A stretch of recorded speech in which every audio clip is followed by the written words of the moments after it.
Hello. Ray, nice to meet you. How are you? Nice to meet you. How are you? Good. Should I get like some light on in here? Maybe it'd help. I can see you, but if you got a little light in the front, I can wait. Hang on, let's see. Does that do anything for it? Let's find out. That lights up the room, but Let me try a different room. I'll just walk around with you here. all right, it's up to you. Thank you. Yeah, I just You got time before he gets there. The house is empty today, so it seems I might be able to find somewhere with a little bit of light. This seems a little bit better. Not really the best place to put it. Maybe this kitchen area. I can't guarantee my neighbor doesn't start chainsawing. He's over there chainsawing yesterday. Oh, no kidding. And he knocked his power out. No, this might be better, I think. Let's see. As long as he doesn't knock your power out from that. Well, he did that like about a month, right before quarantine, or right in the middle of quarantine happening. No He kidding. knocked my power out. Yeah. Here's Alex. I'll get him on here too. Hold on. Right. All right. All right, that's a little bit better, I think. Alex, fresh shave, baby, looking good on the internet. Hello, Hey, Alex. My name's Dean. How you doing? I'm feeling pretty good. How you doing? Good. Ray says you had a fresh shave.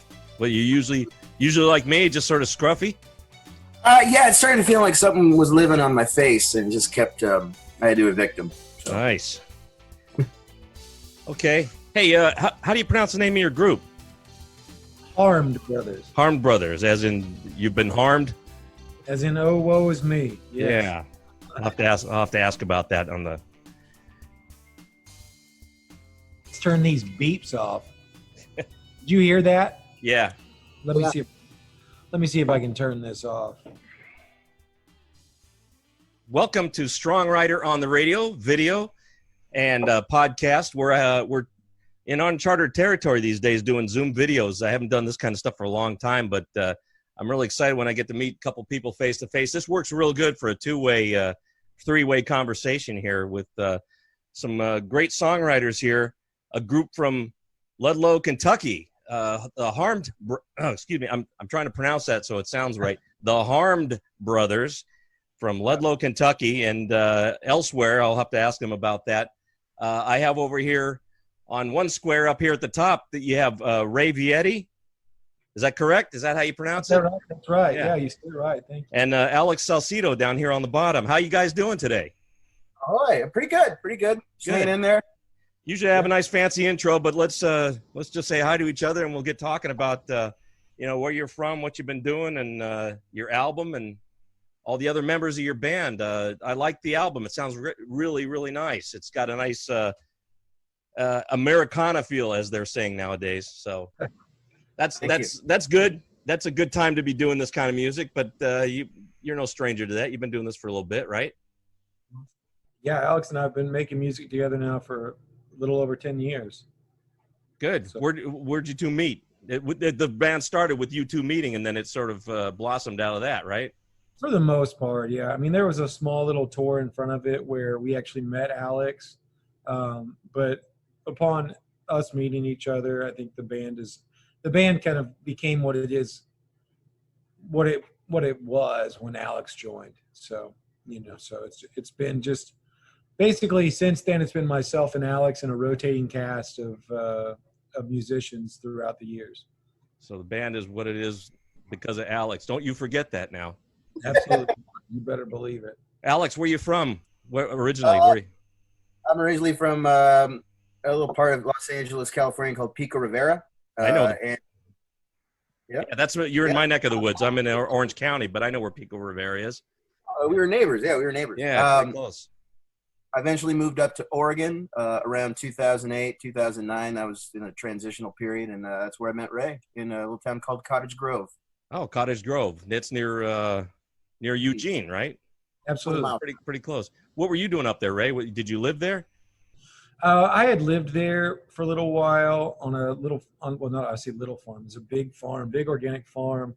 It's called Cougar Mountain. I'd lived there briefly for a summer, maybe a little bit longer. But I would come through there when Alex and I met. I was actually on a tour with what was the first inception of the HARMED brothers, which was myself and Ben and Zach Kilmer from North Carolina, just outside of Asheville, in a little town called Murphy. And we were on tour, and Alex was there.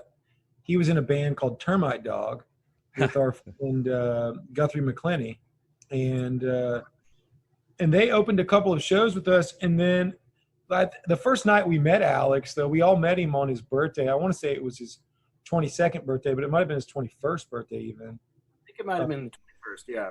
Yeah. Okay. And so we met him on his birthday in a little pub called the Axe and Fiddle, and that became our home.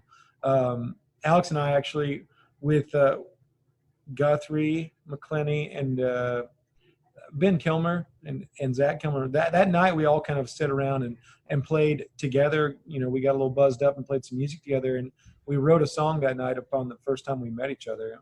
It's called Ode to Uncle Tupelo, which I don't know if you can hear anywhere. No, I don't. I haven't heard it. So Yeah. But you talking about getting buzzed?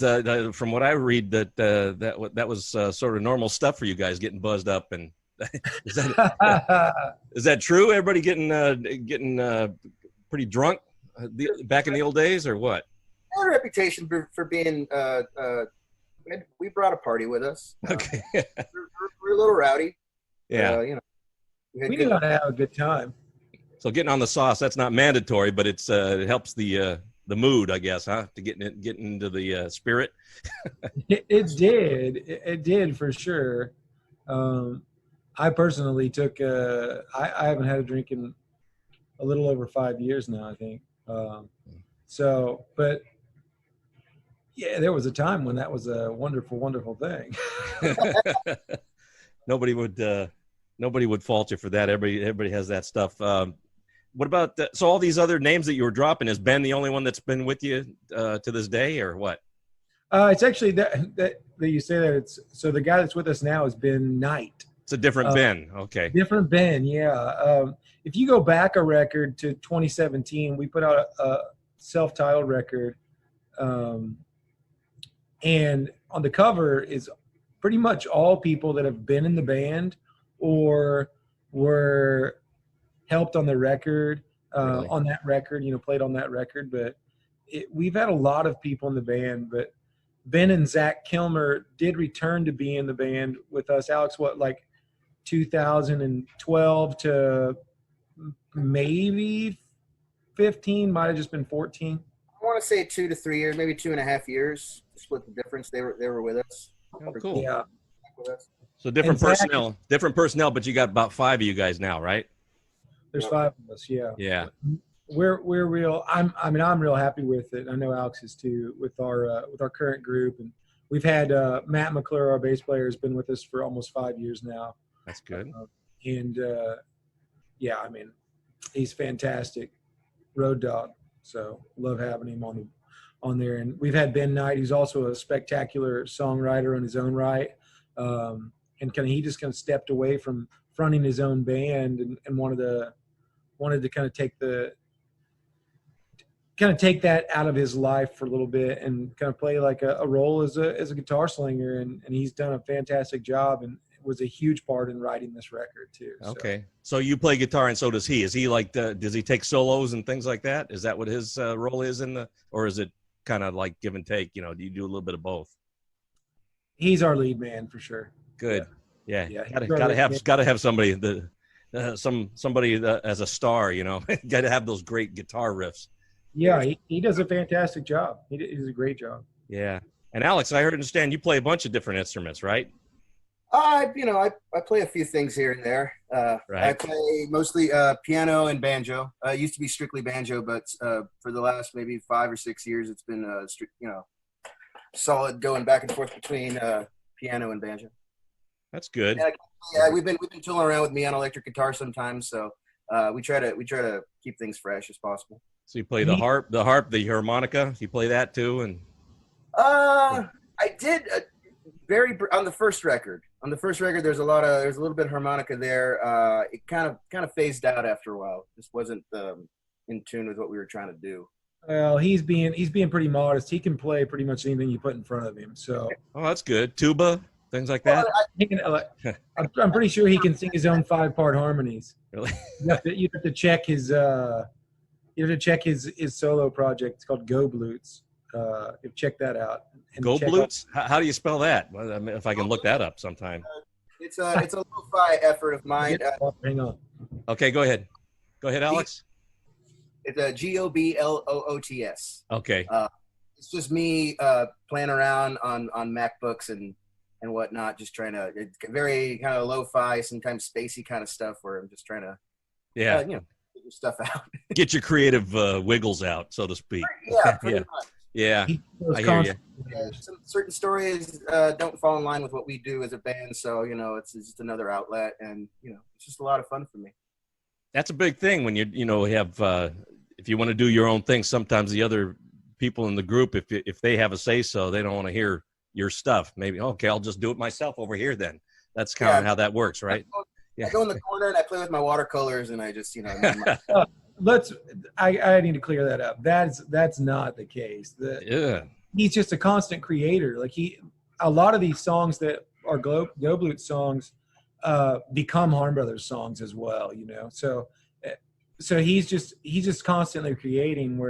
That's a beautiful thing. Like I wish that I could create it on that level, but it just doesn't come to me in the same way. So. All of his, it's just an outlet for him, and it's a great outlet, and I and the rest of the band are in total support of it. So, Alex, does the stuff that you that they turn into a Harm Brothers song, does it change in any way? Do they sort of interpret it so it sounds more like? I think guys, they take on their own skin.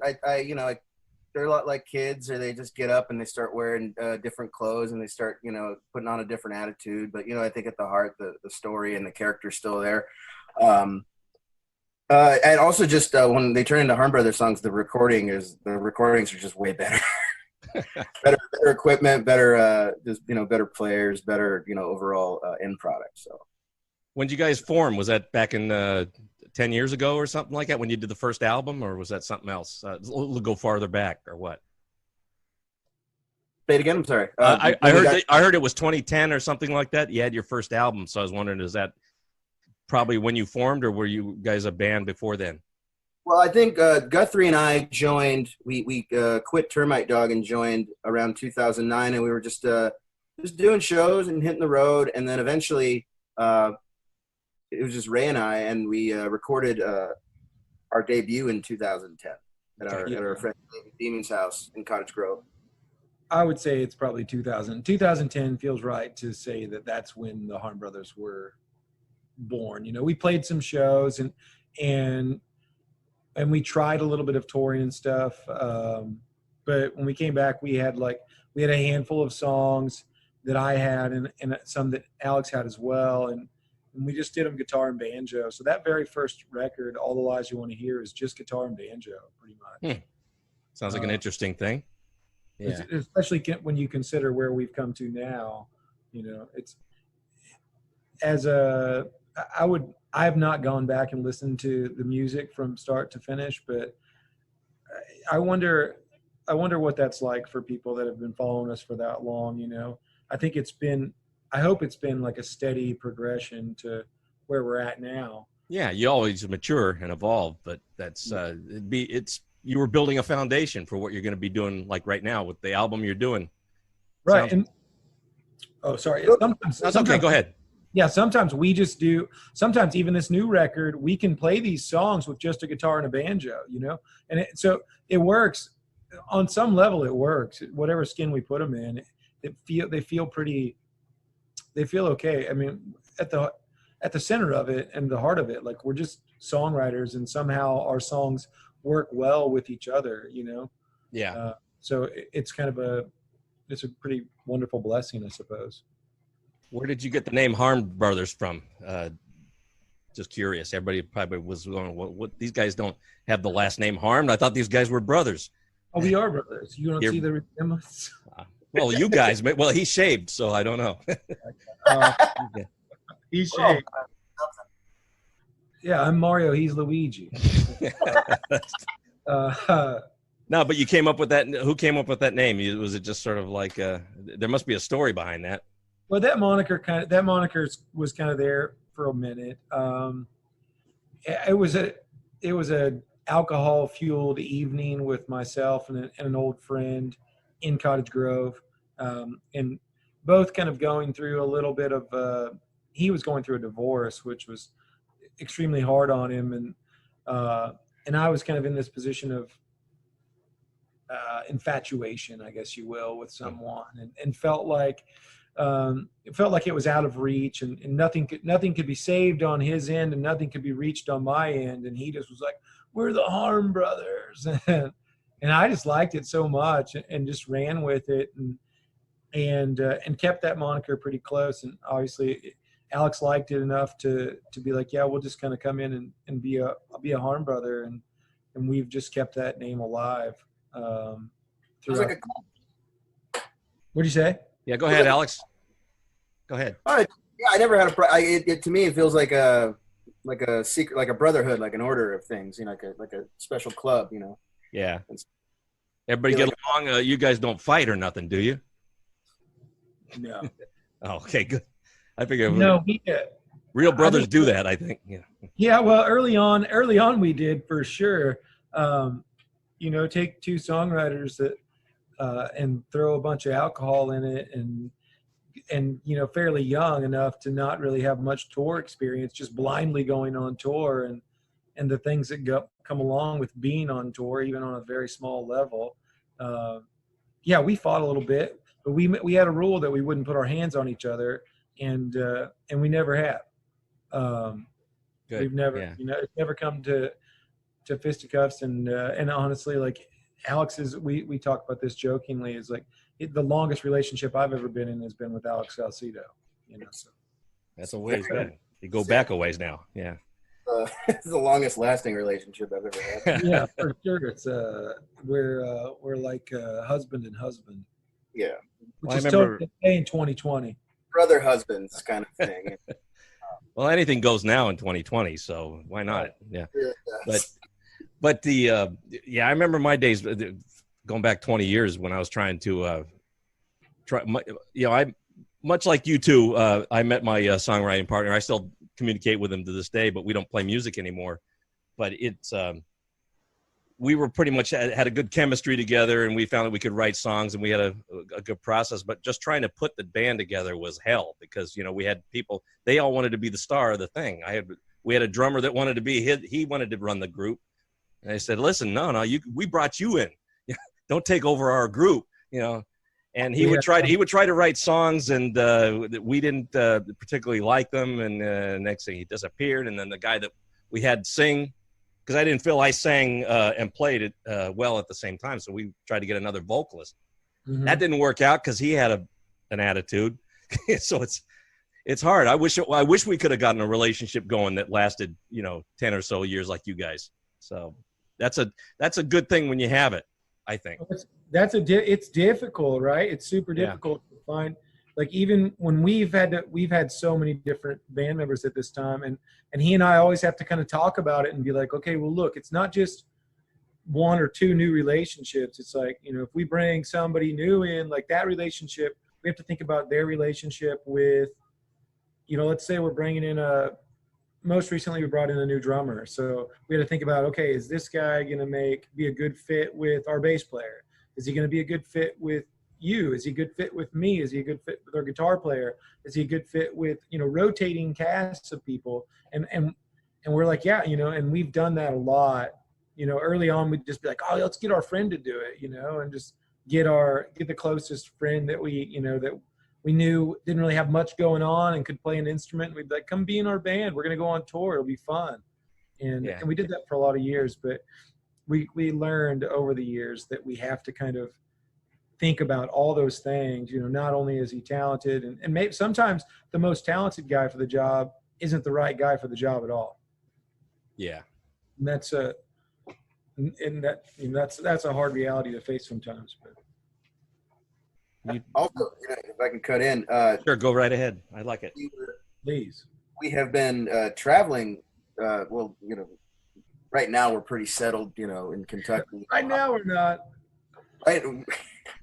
right now we haven't been traveling as much, but for those 10 years, we were constantly on the go. And, if something happened where we had to, replace somebody or somebody left, whatever, whatever the case may be, even if we were such a fast moving train that, a lot of people either couldn't handle it from the jump, or, they just, they had their own lives, and even if they wanted to be a part of it, they couldn't. So, but I think, now we're at a place where, we got to, we uprooted from Oregon. We planted here in Kentucky and Ohio, and it's just easier to open up yourself to people, and for, to accept people wanting to be a part of your thing too. So Yeah, I see. a lot of that had to do with just, just being on the move constantly, year in, year out, just hopping across states and whatnot.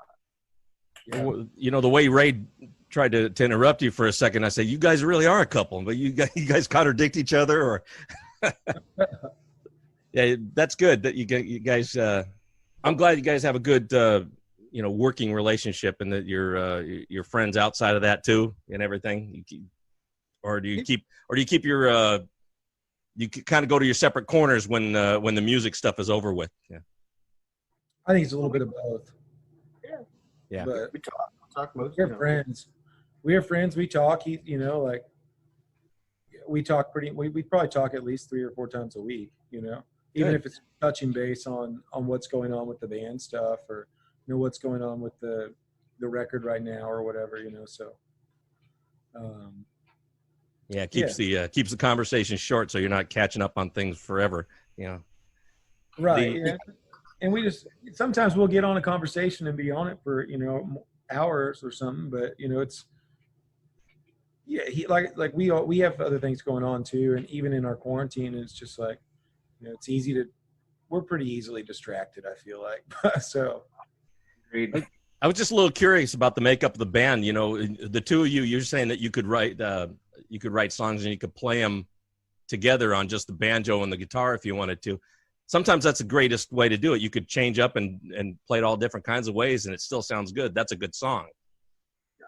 But do you ever feel that if you had a good bass player, a good rhythm section, you got the bass and the drums together working well, if those two are in sync, you could probably feel confident writing any kind of song because they could handle it, yeah, I think so. Just a stab in the dark. No, I was thinking more on my end. I said, because I think I would have that more of a security blanket for, because I like a good drum and a good bass with my music. I think it's come that way gradually, at least as songwriters, as the duo, because at first it was very much, I have a song, he has a song, we bring it together and we work on it, or we're writing songs together.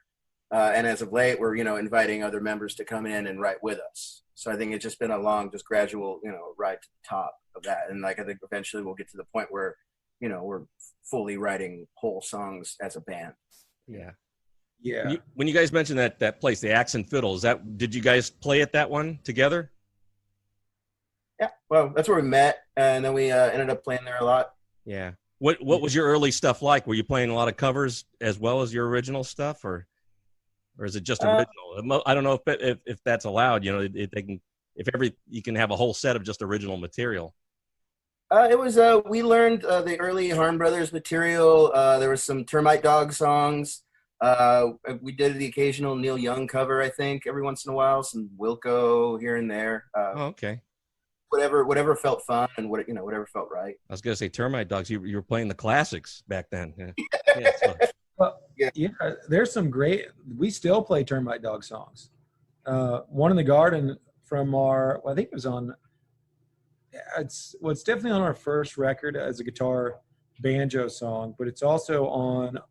I think it's on what was meant to be like a single EP kind of thing that kind of turned into 7 songs that feels like a record anyway.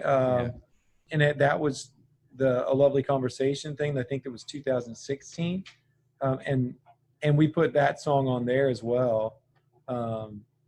So we play One in the Garden. We still play that song 10 years later. So we play it quite often, Well, great.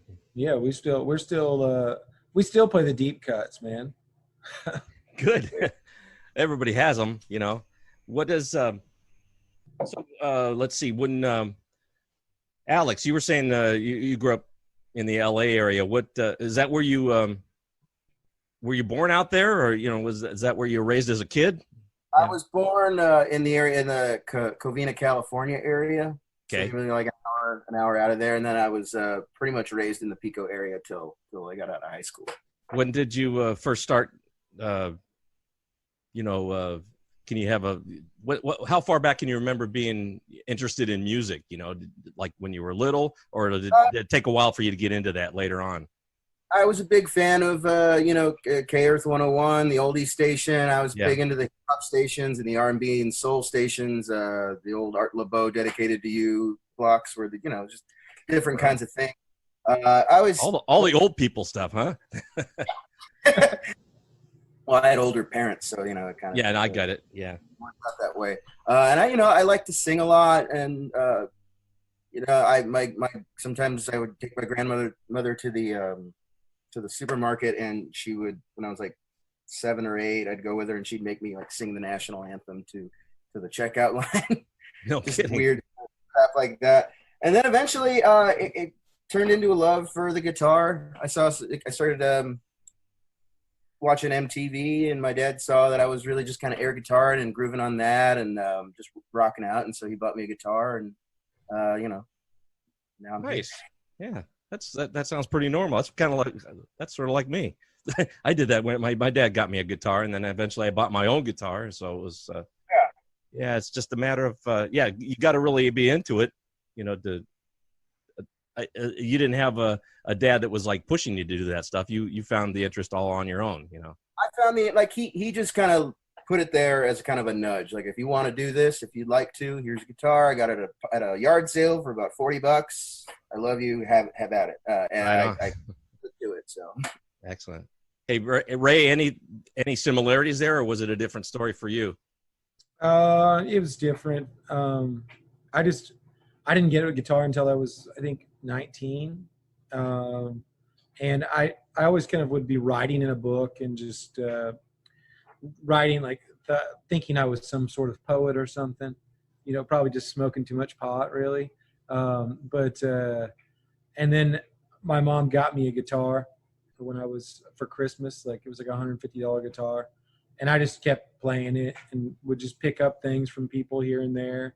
And all I really wanted to do was just play Dave Matthews songs and sing along at the time. And so he raised his fist in solidarity. I'm gonna say the MTV video that I watched that got me into music was "Stay Wasting Time" by the Dave Matthews Band. Oh, okay, there you go. There's some connection, a little bit, maybe. That was one of the first things that Ray and I connected with when we met. Like, we got a little sauced and played Dave's songs together and talked. Yeah, and it's like it was our dirty little secret for a long time. You're supposed to like Dave. You're not supposed to like Dave, because he's a little. He's a little frat boy. The frat boys took him away from us. Yeah, that's true. They took it away. For everybody. But yeah, I just kept beating on that guitar. People would stop by, or I'd have a friend that could play, and I'd be like, "Hey, can you show me how to do this?" And I just kind of picked it up from that way and developed my own little way of making chords and stuff. And then I later learned the proper way to do stuff just by you should do it like this. Okay, now that feels better. I'll do it like this. Oh yeah. Finally, I got a couple guys here that people can relate to, because a lot of these songwriters or singers, performers, they tell me, I was when I was 6 months old, my mom put me a piano in front of me, and I was playing by age 2, and and learning and writing my own songs at 3, that kind of stuff. And I said, I don't know, I was a late bloomer on that stuff. Maybe not as late as you, Ray, because I think I had picked up a guitar around 11, and I know I'm much older than you guys. I think before I taught myself piano by the time I was like 34. So it took a while for me to get into that, because we didn't buy a piano. So I had to go find a keyboard and start learning on my own. Yeah. Like a Casio thing, a Yamaha. Well, it's awesome you taught yourself. Yeah, but I think it's better. I like that way better, because nobody had to push you into it. You can sort of you have that desire to actually do it. Yeah. I try to get Alex to teach me how, but I just terrible teacher. It's just yeah. Me too. I mean, somebody was telling me, you know, when I was going through some a lean time, you know, there was downtime like we're having right now with all this lockdown stuff, self-isolation. People say, well, you know, you can go teach guitar to kids. And I said, no, I don't want to.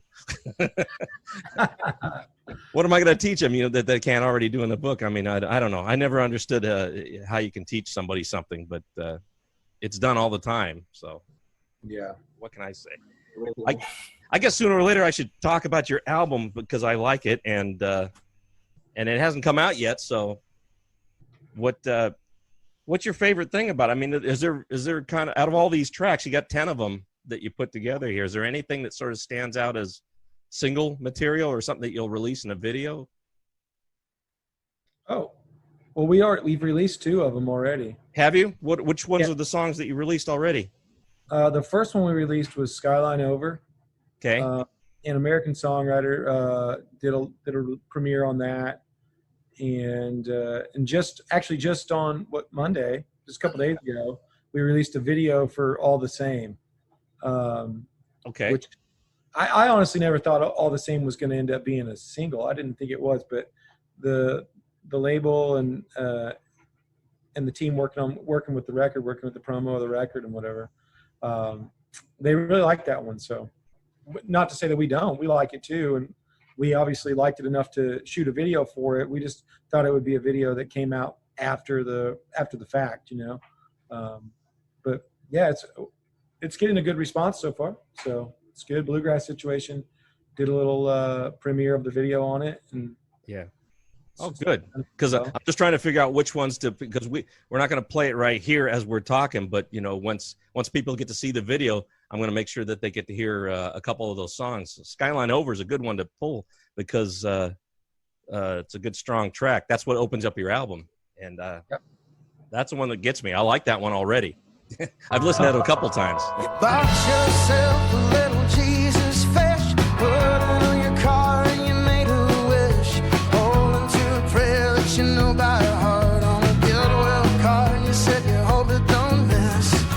For the freeway you cross your chest, you cross your fingers hoping for the best. Keep your head down, keep open your heart, you can polish up the terror all you want. If Friday comes and you're still laying around on your stretch till you're 10 feet tall, if you could, would you spread your wings at least as far as the Cali sprawls? Keep breathing till you're through it all.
maybe you can give me a quick story of what's that all about, so people know what they're listening to, and or maybe just the overall feel of this album. You know, oh, okay, we're gonna ask Alex. Did you write that?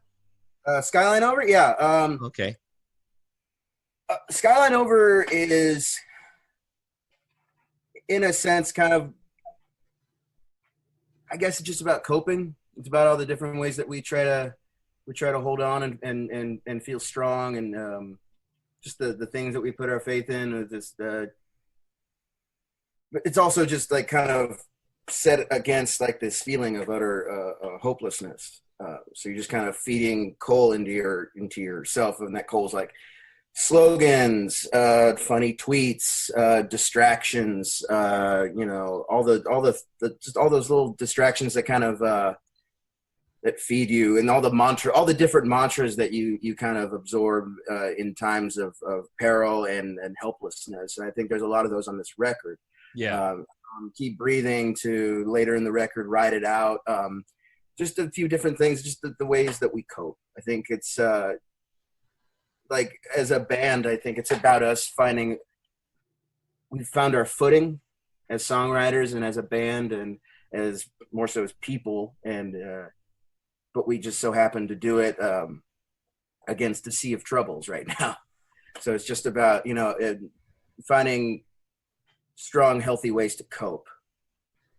I think that's what I was going for when I was trying to introduce just the overall feeling of the album, or the theme. It seems to be a lot of that hopelessness, or, you know, or despair, or just trying to interpret the world now. And but also, like, you know, whatever your idea of okay is, it's going to be okay. Whether it's going to be okay in our lifetime, or it's going to be okay in the sense that, you know, all of this will eventually, you know, be gone one day. You know, either way, we have to kind of resign to that and reckon with that, and just be okay with it, whatever the end game is. Well, I listened to the whole thing, and I would, you know, I don't think there's an uplifting track on there. I wouldn't know better, because the whole all 10 tracks sound really cool. I mean, I had a hard time thinking that I'm being depressed when I listen to your stuff because of you know, the subject matter that you're putting out there. But I think it's just more of you're just sort of speaking from the heart about trying to cope. I guess is the word you used, cope. You know? I think we want to try to make our despair as fun and palatable as possible. Like, you know, have some rock and roll in there, have some love songs in there, have some, you know, just some little it's just I call it, you know, optimistic fatalism, or okay, fatalistic optimism, however you want to interpret that. Either way, I haven't heard it put that way. I like it. That's a good term. You know, things are fucked, but it's going to be okay. Okay, that makes more sense. In one way or the other, you know. And however it turns out, like, we gotta do our best to have fun and be kind and show love to the ones, you know, just show love as much as possible. I appreciate it. I had to shut up for a second because I was starting to ruin everything you were saying. Sorry. Look, no, but that's good. That's a good way to put it. The way you explained it, Alex, because the music set against that is the music sounds so optimistic in the form, you know. For me, it's the only way to deal with all of this is to, like, just you know, kind of stealing a page out of the, you know, Randy Newman, you know, book, playbook, like, you know, taking really oh yeah, I get you, matter, and just kind of adding like just a bounciness to it, kind of a Randy Newman, Tom Petty kind of place. Yeah. All right, Ray. So what's messed up in your life that you've been writing about? You know, honestly, I was going to say that I feel like even if you go back to our earliest recordings and stuff, all of our songs, and this is probably a way that Alex and I connected in some early on, was there's always this little glimmer of hope in everything that we write. So as sad as it might sound, and as like as downtrodden as the subject matter sometimes can be, there's always this little glimmer of hope that shines through there.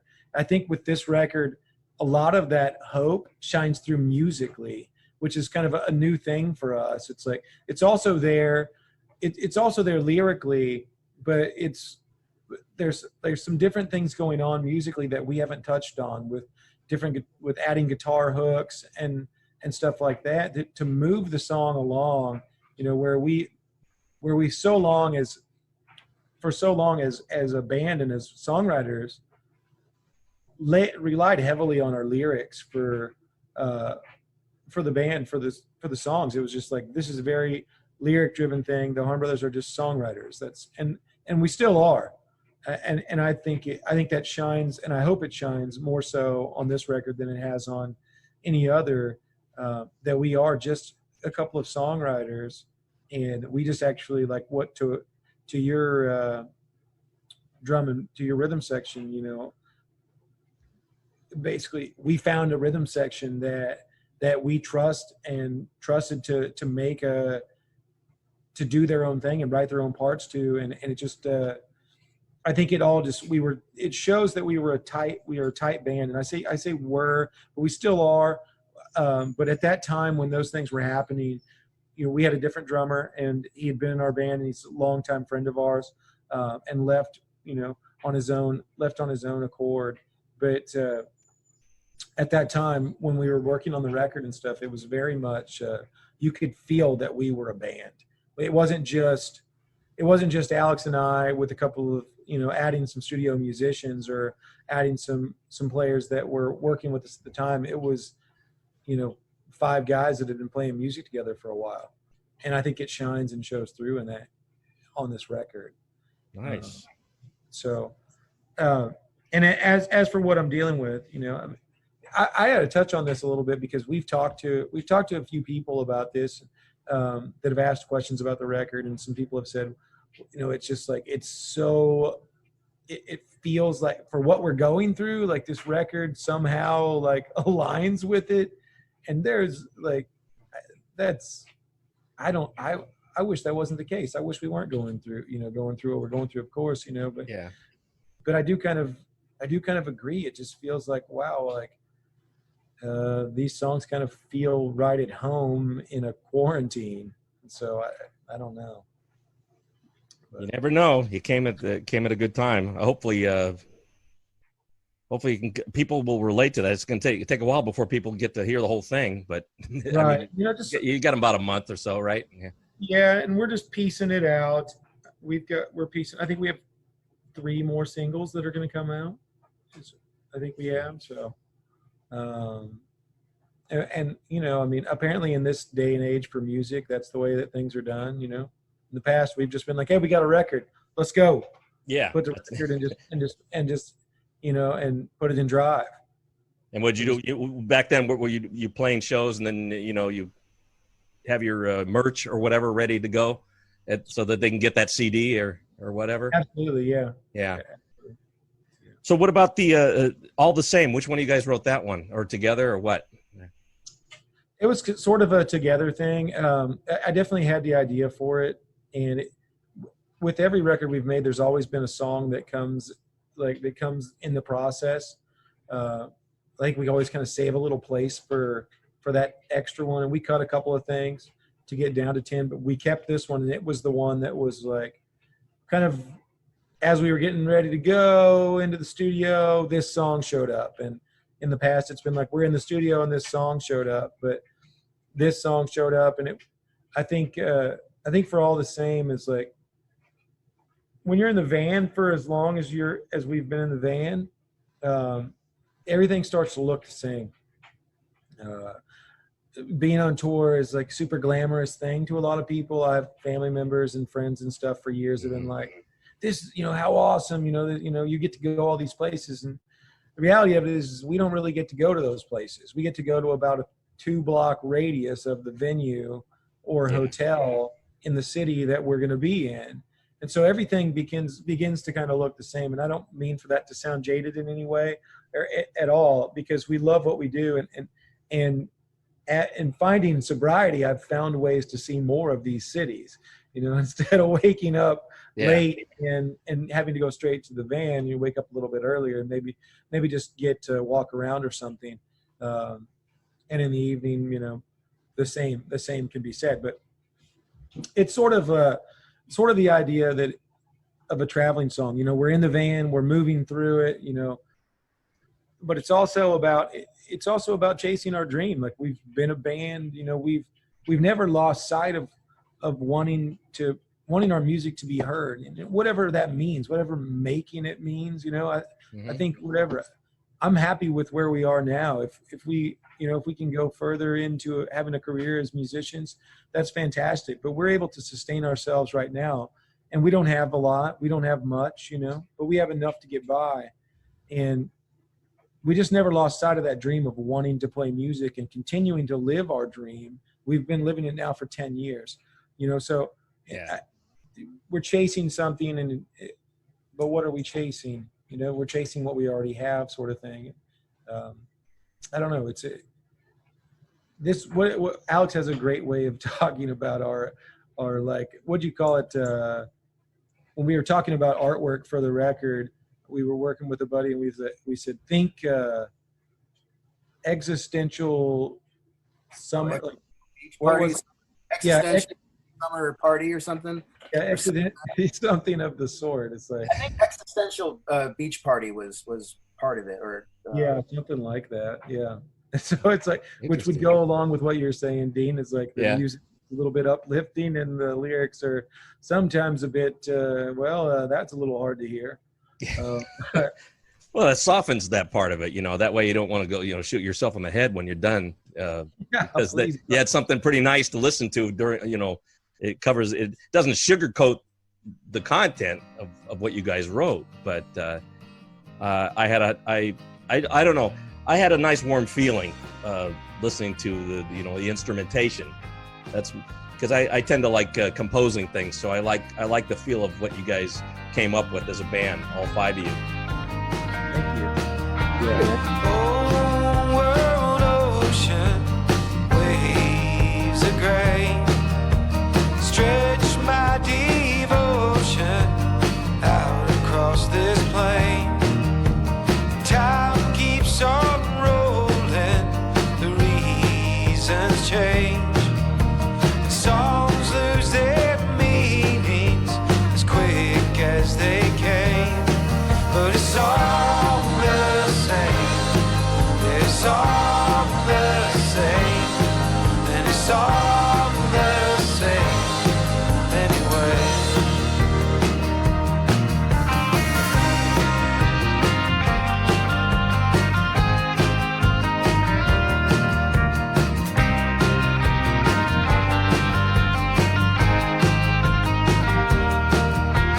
Across Colorado, beyond the Great Salt Lake, I stretch my devotion out across the waves. Terminal dreamer, caught up in the chase. Heart still beating and lost in faith. But it's all the same, yeah, it's all the same, and it's all the same anyway.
There is the one uplifting song though, the one love song. I gotta find that somewhere in here. Wait, no.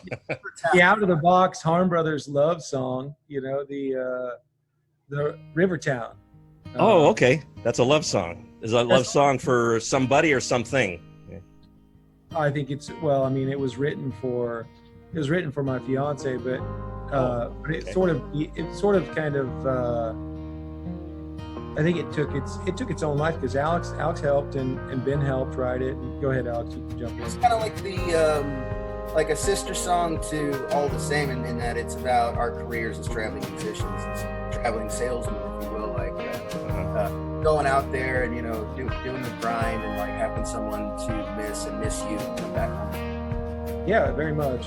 Yeah, we're out there peddling our brand of snake oil.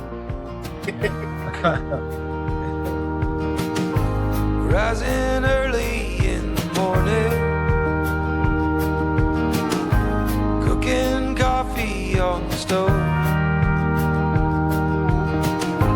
When you come home in the evening, I'll be right here at home.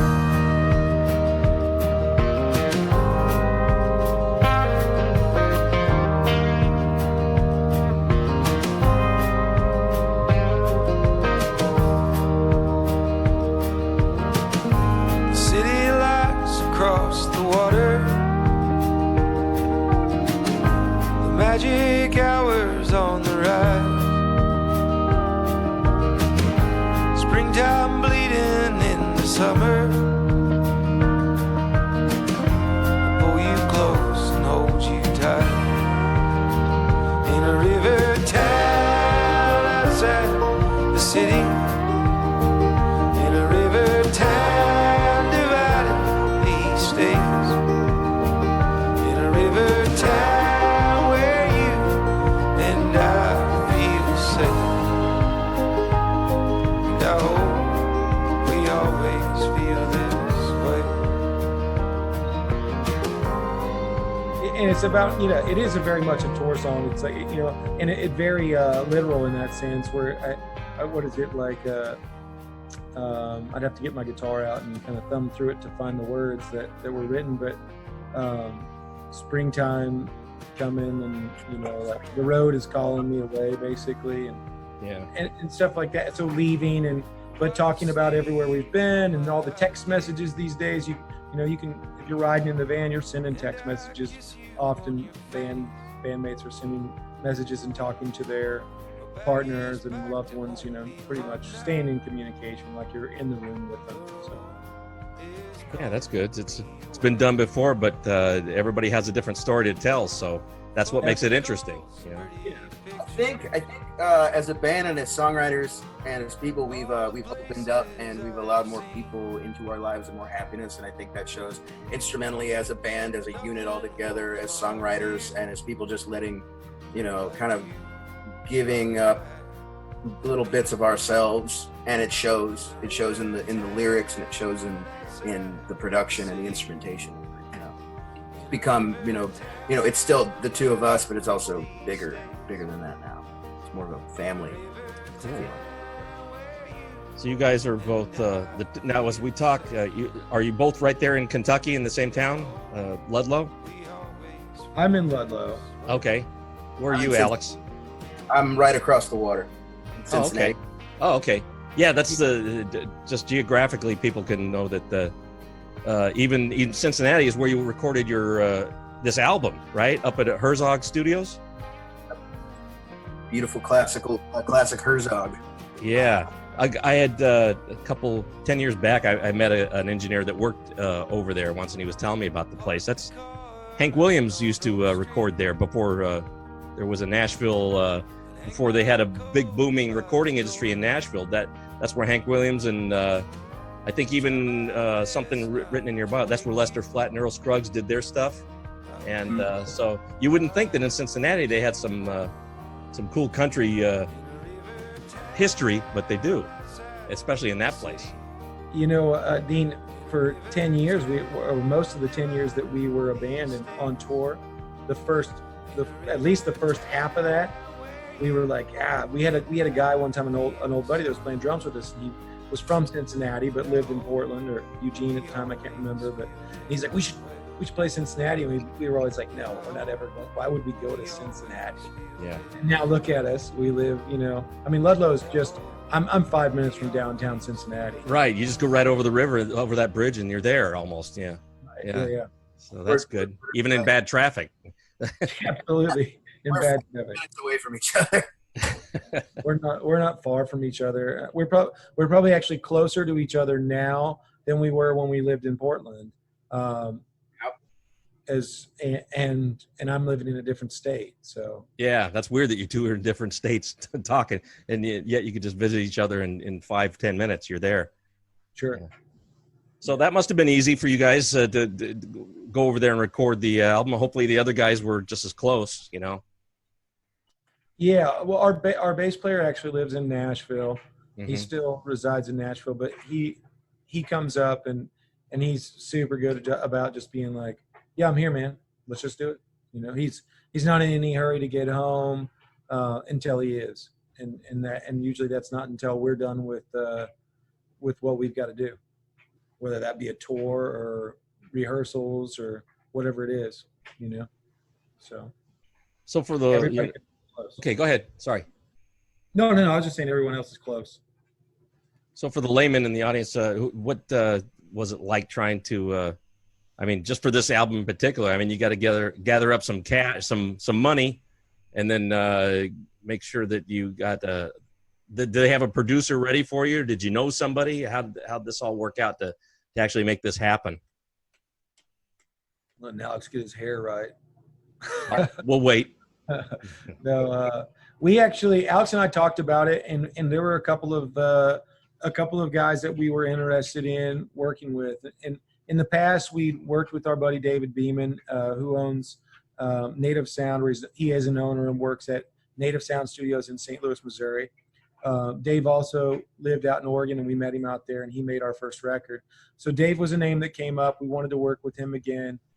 We had some other names that came up, but where we landed was we listened to our buddy Inea Lujan, who fronted the band, or co-fronted a band called In Plains at the time, and was in a band called the Haunted Wind Chimes for a long time. But Inea is very clever, and he's done a lot of recording, a lot of home recording, and so we kind of wanted to take a different approach, and I think we landed on Inea. We wanted Inea to be our guy. We had done a tour with In Plains and had become really good buddies with them.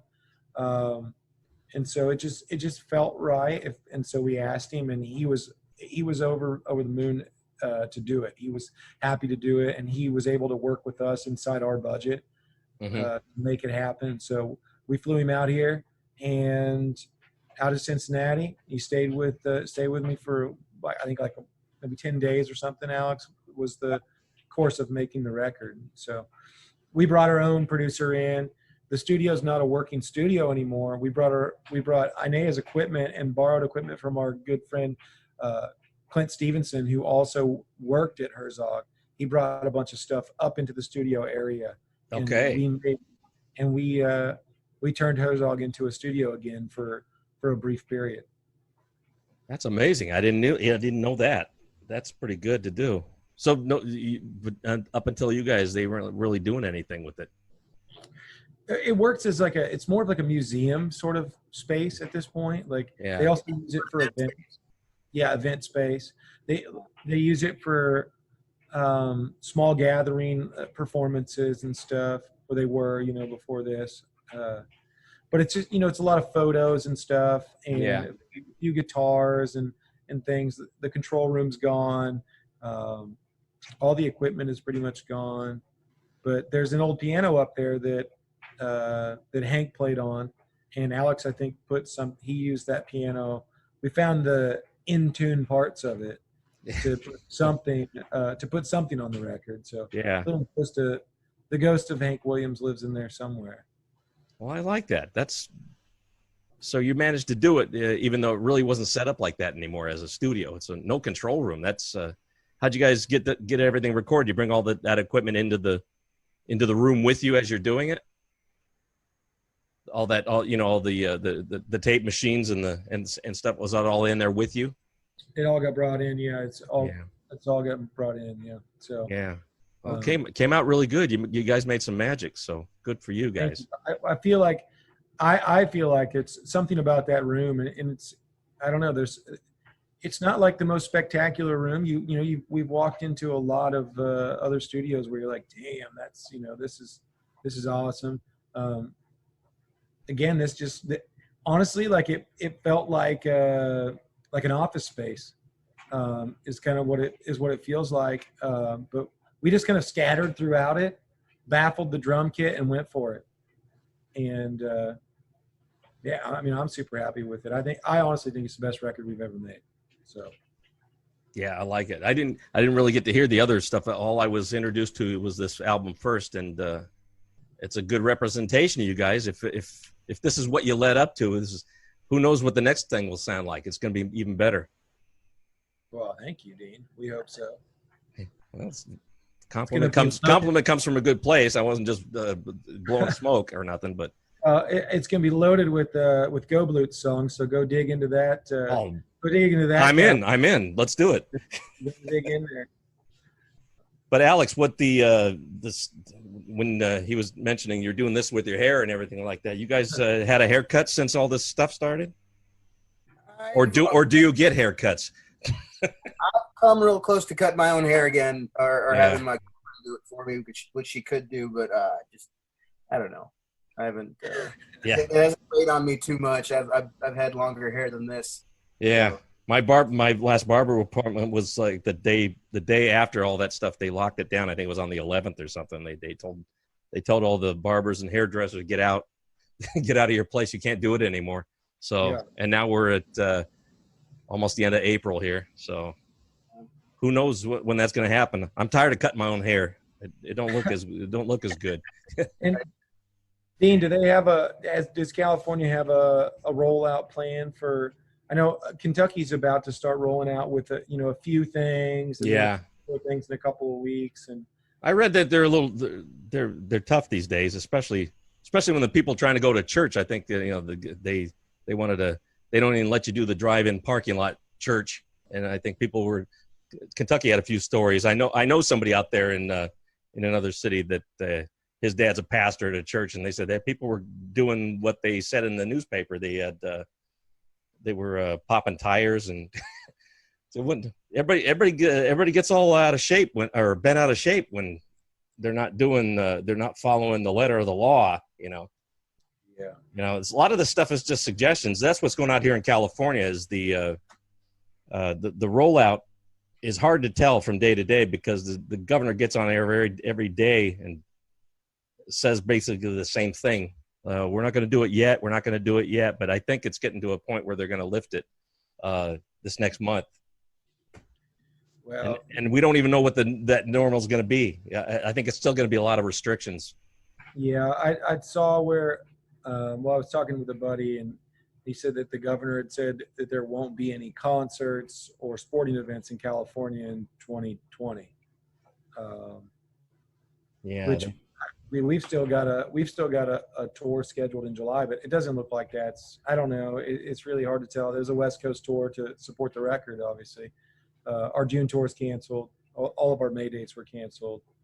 I understand you had some dates in April. I mean, I was reading something on, I think it was your site, and everything is gone. You couldn't do any of that either. So. Yeah, we don't have anything. Nothing's been able to do. We haven't even really. We did one time early on in the quarantine. We came together and did a duo set, and it was just he and I it was on Americana Highways Facebook page. And then since we were together, we were like, okay, well, we'll go live from our page too for a little while. And we went and played a few songs, but since then we haven't come together to play anything even as a duo. And, so Alex has done a number of solo things, and I've done a few of them online, with this live Facebook streaming events, basically. So festivals online. Yeah. Well, since we're all feeling sorry and depressed, I mean, how must that feel to you guys the whole band, that you were raring to go, you're probably building up to this album release, and this is a good part of it, trying to get out there and play it for everybody, and tease them with some songs and get them all interested, and you can't go do that anymore. So Right. yeah, I don't think it's coming back yet. So No. hopefully you have a game plan for a plan B for that. I think once the time comes, we're gonna do what we can to make it right, and because we miss our band, we miss our friends all across the globe. We want to see everybody. We want to show people this record. We want everybody to absorb it, and So eventually, we're gonna find a way to make it right. Like I think every good band will try to do. Yeah, I mean, everybody seems to be doing the online free concert for everybody to check out on Facebook or whatever, YouTube, but nothing replaces what getting out there in a live setting and being a part of that whole experience. I agree. Like at one point, there's like it's incredible to see what artists can actually do just with a camera and Facebook and the right amount of friends.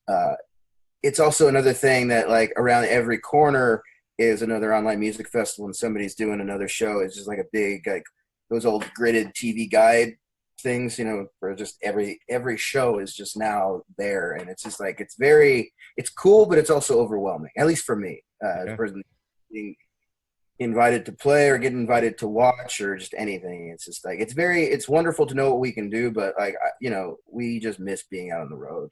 Yeah. Same. It is overwhelming. I'm sorry. It's just super overwhelming. And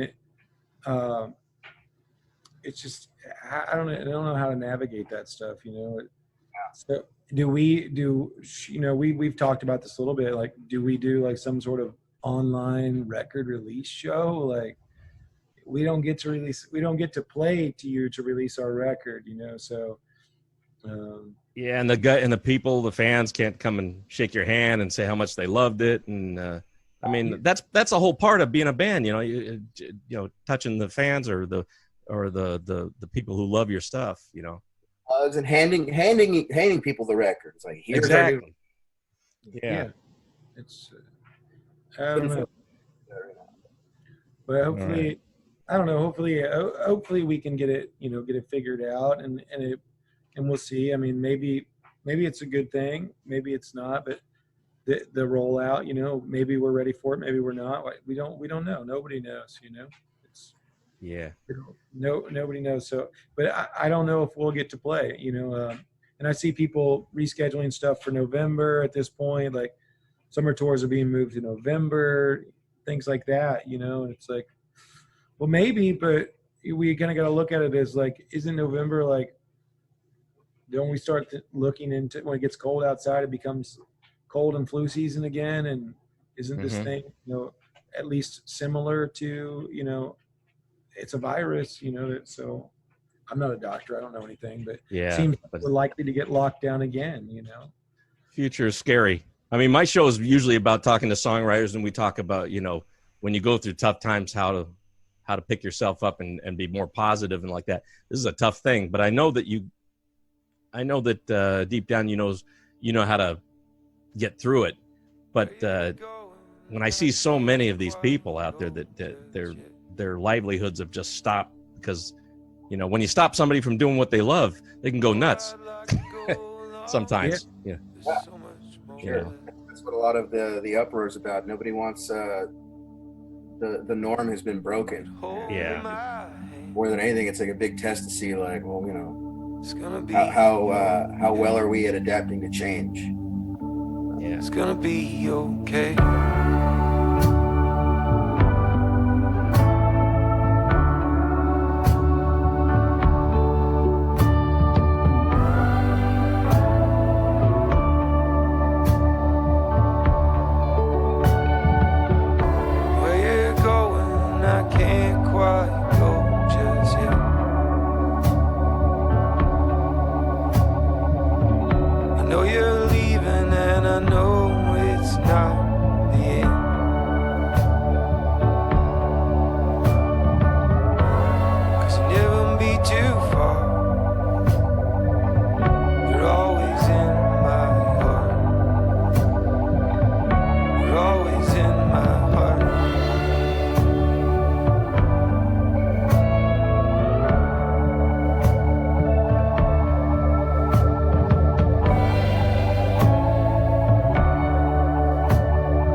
Born a Rotten Egg is a cool title. I don't know which one of you guys is which one of you guys is saying that they're born a rotten egg.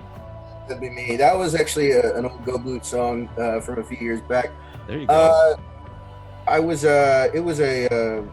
Our friends do a thing called the 52 Week Club. It's a songwriters thing. For every week there's a different theme, and the theme for that was "You Were the First." And Born a Rotten Egg kind of came out of the idea of like either being the black sheep or the golden calf of your family, just kind of estranged siblings, and like just the different paths that you take, and sometimes coming back. Just it's kind of like a look back at how things were and how either good or bad they've come across since then. Born a Rotten Egg essentially means snake bit. Well, let's see. I'm trying to figure out how to talking about pit. I didn't mean to go into a pit of depression with that last conversation that we were having there, but I always like to talk, real talk. If that's that's where the conversation goes, as long as we can find a way back up out of the hole. Yeah. But let's dig us out of there. I mean, Born a Rotten Egg's a great way to dig out of there. Yeah, it's a fun one, I mean, yeah. And it was one that we were just like, it was sort of with all the same, like it had been a song that we were all fans of. Would it work? Did we know if we could, would it come into the Harm Brothers world and live amongst the rest of the songs in the record? And I think it does a great job of it, Yeah. And I was hesitant to think that it might, but of course we loved it. I mean, it's a fantastic song, and I think it works well. We just tweaked it a little bit, changed a few things, moved some things around, and as soon as we did that, it was just like, yeah, this makes sense. I love that song. It's a great one. You were the first to reach the shore in those races in the summer with your brother. Now he was the first one kicked out of a family reunion. And now he lives alone, and he doesn't step foot in the ocean. He calls your mother twice a month just to hear a voice. You broke your mother's heart. Oh, the way you left that shore, you say. There's people out there in the ocean who are aching, who are breaking, who are dying for more.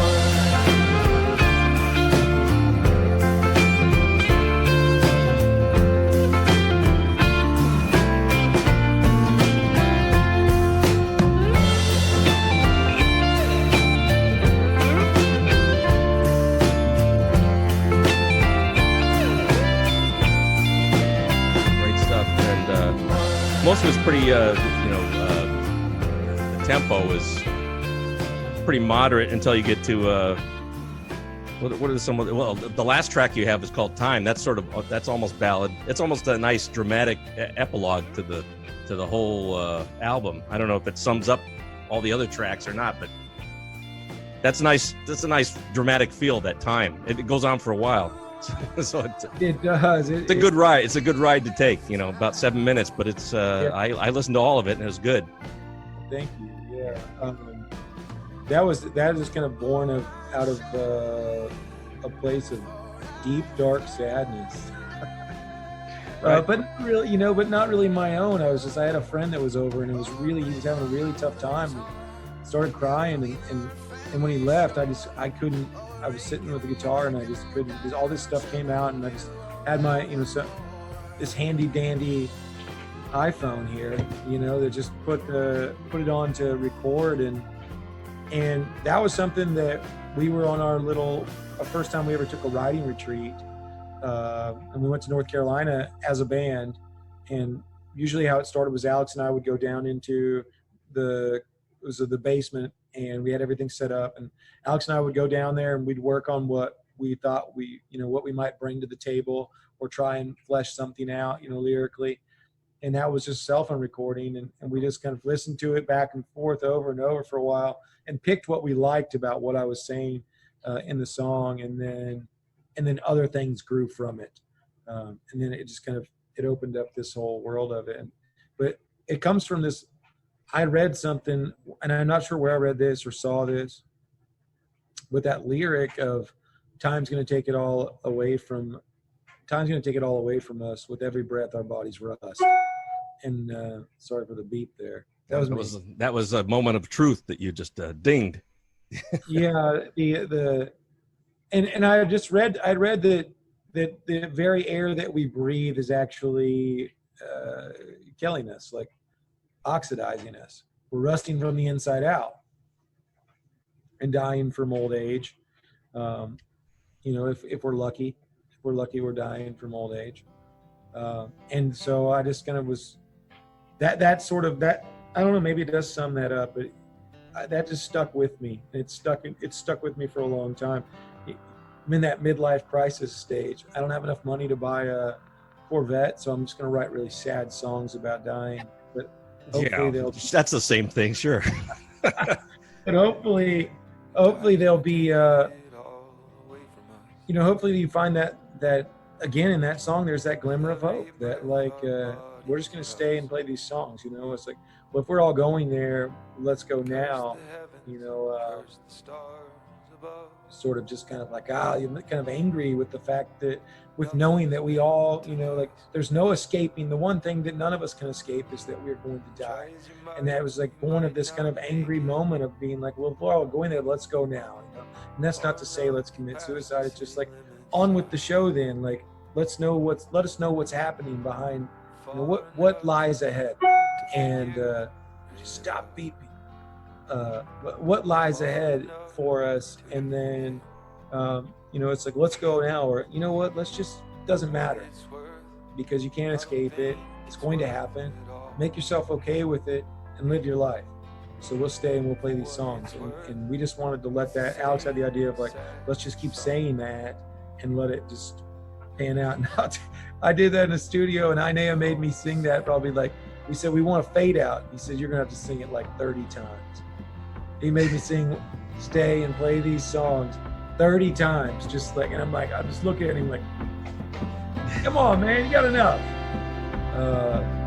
It adds to the effect. You get sick of it, and then it adds to the anger and the frustration.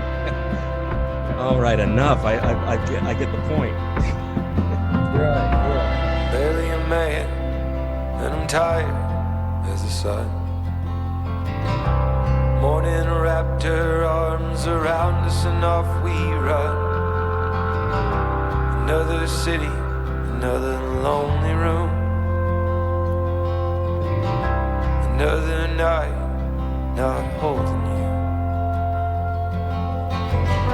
For what it's worth, I don't think it's worth it all. For what it's worth, it's the same sad song.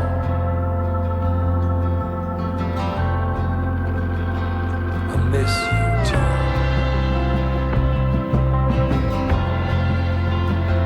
I miss you too.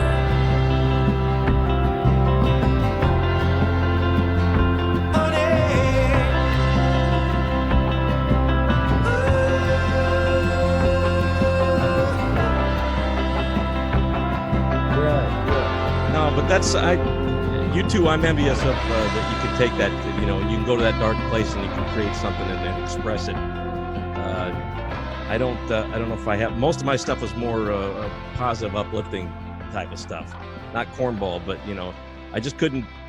I didn't feel I wanted to take the time to take that dark side of me and bring it out. I don't know if that is that cathartic for you guys. To do that, get that out of you and.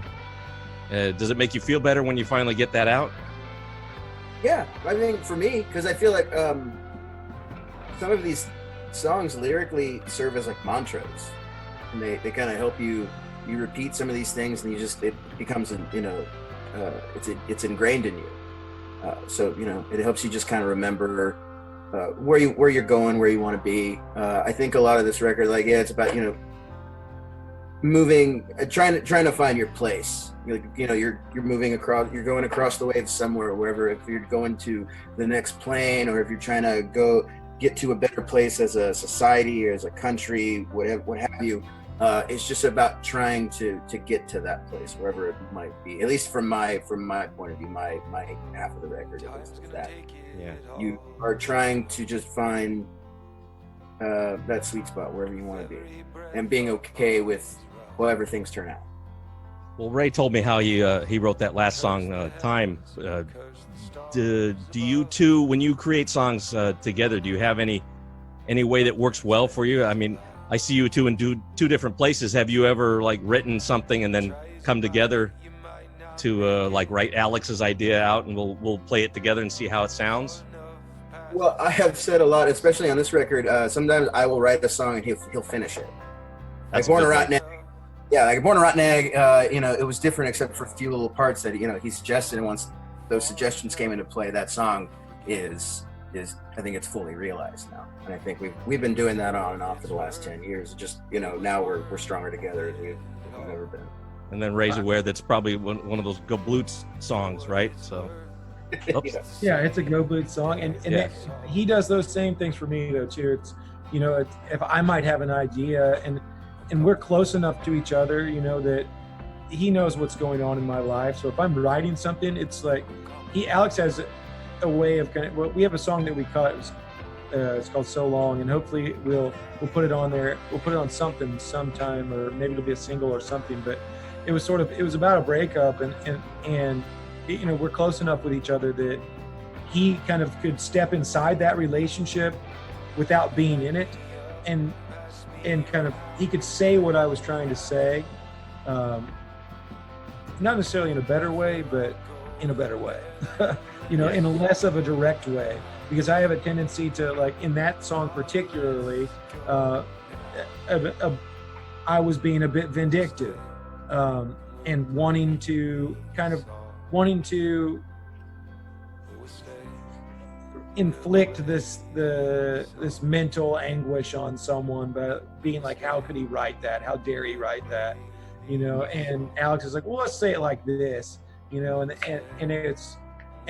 and that happens not necessarily a lot, but that happens the same way, where it's like, I'll have this song and he'll finish this song, or I'll have something and he'll be like, what if you add this in the chorus, or what about this bridge or something, or say it this way. So we've always been, I feel like we've always been really good with each other in editing each other. So it's, that's, and being receptive of that, of the editor, not being like, fuck you, don't shit on my song. Like, it's more, like, oh, cool, wait, yeah, that's a great idea, let's try that, and we go in, we're not trying to hurt each other, we're trying to help each other.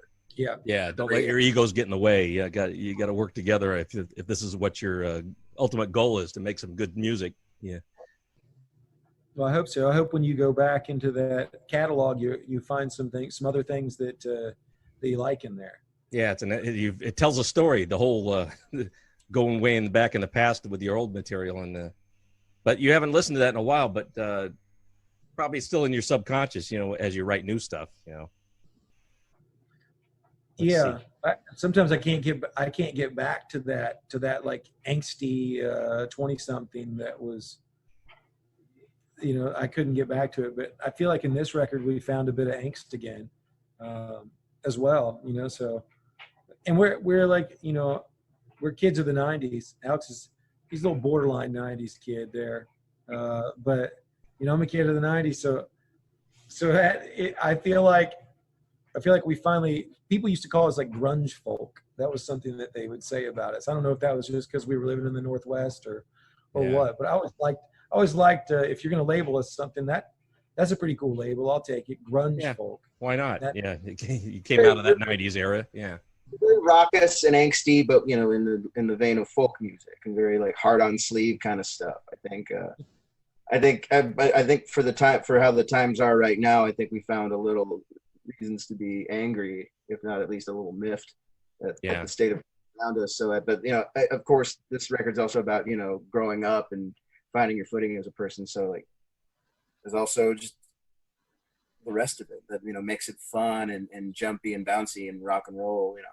Yeah, and fans of your music and audiences, they must really love that, because you're honest.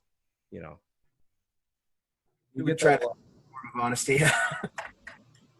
Well, you'd be surprised. You'd be surprised. I mean, that's you hope that you're honest and you're not trying to put on airs or be fake. You know, up there. I get the feeling you guys are the guys I'm talking to right now. That's what your music is. You know. Yeah, very much so. I think it's just we just try to write about things you know. Yeah. Write about feelings you have. Well, with Alex, go ahead. I'm sorry, I didn't No, step on you. Please, Dean. Well, I was just curious, Alex. You know, because every once in a while I throw songwriting questions. But when do the best ideas come to you? Like at the wrong time? Do you ever get like ideas in the shower or driving in the car or something like that, and you can't write it down, or you have to really think about what's coming in your head? Something that happens a lot is I get a lyric or two in that moment between dream and sleep. Yeah. Falling asleep, and I'm like, oh, right in the morning. If it's important, I'll remember it, and then I don't remember it, or it's like 8 months to remember it. That happens. I try to. I don't know. I try to. If I'm in a position where I can get out of the shower and like get a pen and write something down, I will. But would you recommend people fight through that and like wake up and do it because you'll forget it? Yeah, I still need to get better about that, but I definitely recommend that. I've done that too because of the I just exactly what you said, and I don't want to forget it, but I say the same thing. If it's that important, I'll remember it in the morning.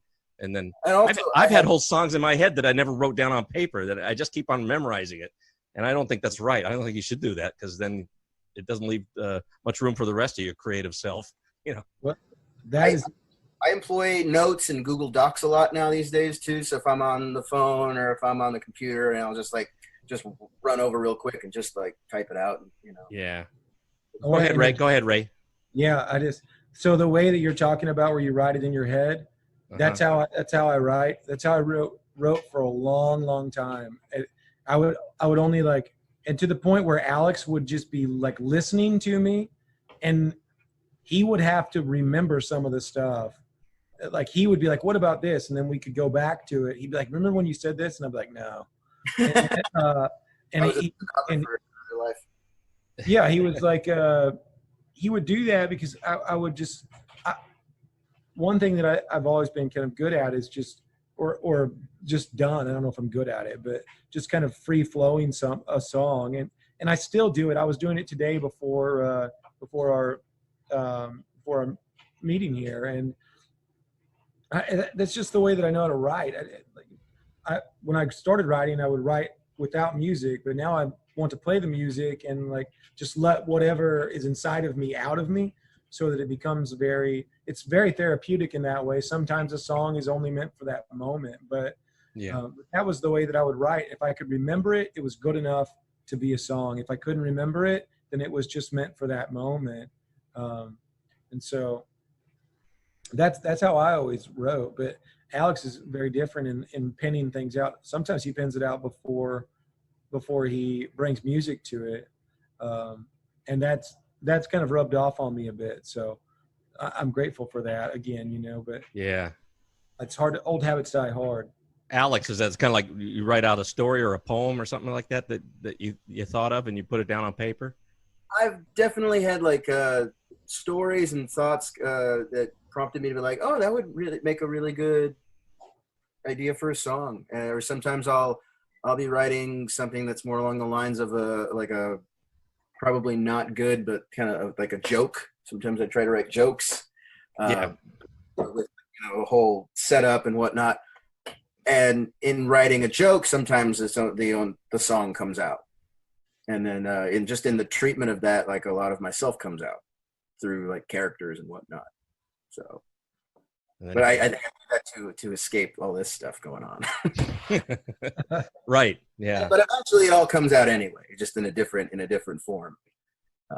Well, like Ray said, that I'm glad that I'm not the only one that does. I have songs that I've had in my head for 10 years or more. In the case of the lady in my life, I'm married to her, so I've written songs about my wife many times, and I haven't sung it or recorded it or anything. It's still up in this catalog up here in my head. You ever have And I think and then I'm revising it too. I'm like changing the lyrics. Now, you know what? I'm glad I didn't put it down because now I have a better way to say that, you know. Sometimes for me, it's almost as simple as like, just like a couple words or like a phrase or just some words joined together. Like, oh, like that just sounds really pretty. Like how can I fit 2 minutes around that? Like, what else can I lyrically just kind of put to that makes it whole? It's, you know, just a lot of prompts, and I'm a fan of assignments. Are you? Assignments? What does that mean? Just song prompts. I like giving myself assignments or getting assignments from folks. I've been doing that a lot in quarantine. Yeah. That's a good time to do it. I mean, you got it, so why not use it? Yeah. I haven't nailed every prompt or idea, but you know, it's just to keep things rolling in my brain. Yeah. Dean, when you got married and you fell in love, as a songwriter, I just want to ask as a songwriter, because a lot of songwriters and friends and stuff will say, "Oh yeah, watch out! This is the end of it," you know, like. Oh, okay, yeah, like it's over. The romance part, you're not going to have that same spark in your songwriting. Yeah. What do you say? Yeah, it's true. It's over with. No, I'm kidding. Because my wife might be listening right now. Okay, wait, hang on, Alex, one more time. Go ahead, Alex. Sorry about that. You say it. You say something better than I did. Yeah. I'll just say no. Like people will be like, "Oh, look at this loser. He's in love." Yeah, that's the sort of that. Career's over. Yeah, and I would be lying if I didn't say that I was a little nervous about that myself coming into it. But I feel like there's Rivertown and Picture Show are two songs that were kind of born from that love on this record, and you know, born from just like feeling of finding someone that makes you feel like you can be yourself at all times. And so I'm anxious to see. I don't think I've written a song since those songs. Not one that's stayed anyway. Not one that I thought, oh, that's good enough to keep. Yeah. So. Well, the truth is, when you ask the true answer is that I didn't. We've been together a long time. We've been since '82. How far back does that go? Anyway, I'm trying to do the math. 37 years. There you go. Good thing somebody knows how to count. Athlete. No, I don't want to think. I was told there would be no math in this show. So anyway. Okay. Dean, I was born in '81. That's the only way I know. Okay, so that makes sense. Yeah, finally, I feel like an old man, and you know, usually I was the young guy in the group, but no, to get to that point, I didn't start writing songs until she and I were married for about maybe 10, 15 years. Then I started writing songs, period. And then I started writing stuff about her, and I wrote what I knew. I wrote back to those times when we were, I wrote a song called "A Boy in Love" about the day we first met and asking her out on a date. And basically the conclusion of the song is that this is the way I feel today. Even now, I'm still that guy. I'm still that boy in love with her. Yeah, so that's how it is. And a lot of people like that song. So, and I still feel that way right now. If I was writing songs on a regular basis, a lot of it would still be about her, you know, even though even driving me crazy. I did one called "Crazy Over You," and it was the twist was, you know, I really am going crazy because of all the stuff that she's putting me through, you know. But it's a great ride. It's a great. I love writing songs about, you know, women, especially if you're married to them. It's a whole different experience. Especially if you're married. Dean, I like that song already, and I've never heard it. I'll have to send you that. Just it's anyway. Yeah, I love just talking about that. I love talking to songwriters who are doing it, but hopefully you'll get to go out there and do it again live, because I really do feel for people like yourselves who this is what you know, and this is what you know, what do you do for a living, or what do you do period in life? This is what you do, and somebody's taken, you know, it's almost like it's been robbed from you for a little bit, you know, because I don't know how long you're going to be put on hold. You got to learn to do something in the meantime, but I really hope you can get back to doing what you like. You know? Yeah. What you've dedicated the last 10 years to anyway, you know. Yeah.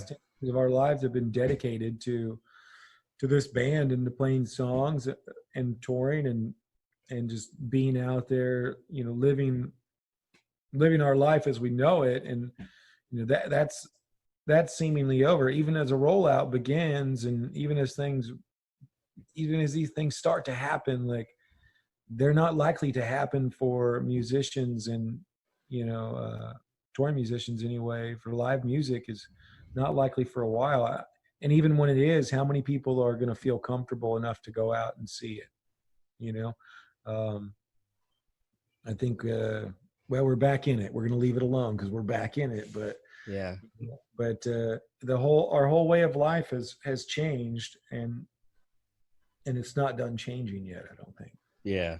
Well, if it's meant, you know, if it's meant to be, but you know, keep the lines of communication. I'm pulling for you. You guys and Matthew and Ben and Andrew, the drummer. Keep those lines of communication going. You don't want all this to be over, and then you sort of lose that touch. You know. Well, hopefully you can just pick it right back up where you left off and do something maybe brand new. You know. I think that's the direction we're going to go.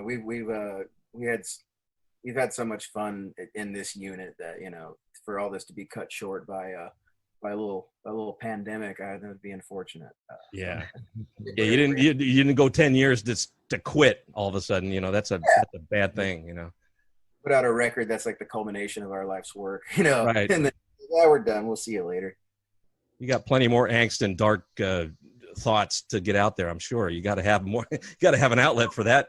We do, but we're also we're more well-rounded now than we've ever been, I think. And you know, we're allowing happiness to come in, and also there's a bigger, grander, existential, universal sadness that's going around. We can use all that as long as we can.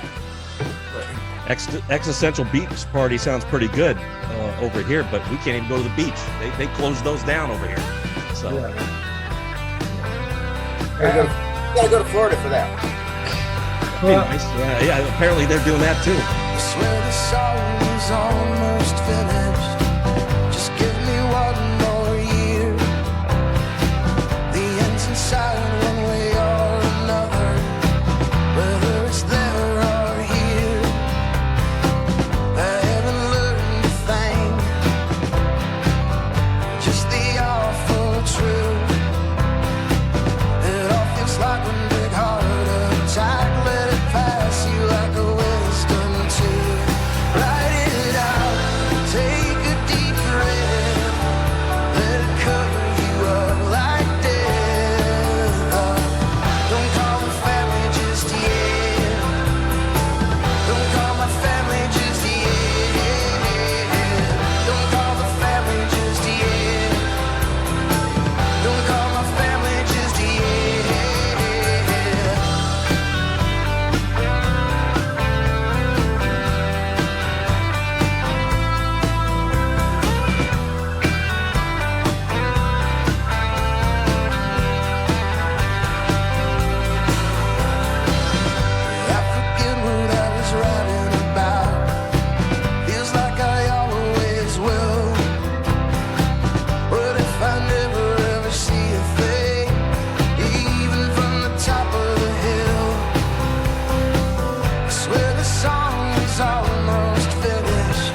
and I saw a live feed on Facebook. A lot of people, it was mixed feelings. People saying, good, I'm glad, but because it looks like they're distancing everybody. And then everything else was a lot of comments saying like, arrest them all, get them. They're going to make us all sick, that kind of thing. So I don't know how you deal with this stuff. It's a whole new world out there, but not an easy decision for anyone to make.